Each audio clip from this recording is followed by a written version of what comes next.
what reassurance can you offer insurers for actually doing transformations using, for instance, IBSuite? So I think the most important thing is that we talk a lot about system modernization, and that's what insurers focus a lot on. System modernization doesn't have to be a complete rip and replace immediately.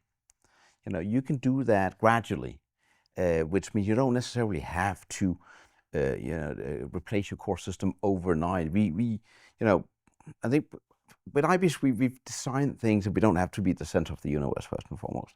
That means that we can easily coexist, and we could even we could coexist where billing was to be done in another system or in another core system for a period of time, which means you can gradually change. That's really normally referred to as operating in a multi-core environment.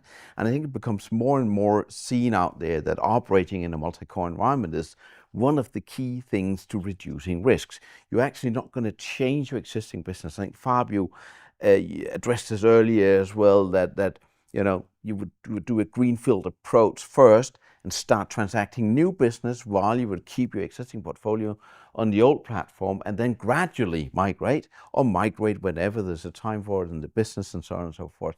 So the capability and the ability to coexist and not being the center of the universe, I think that is quite vital.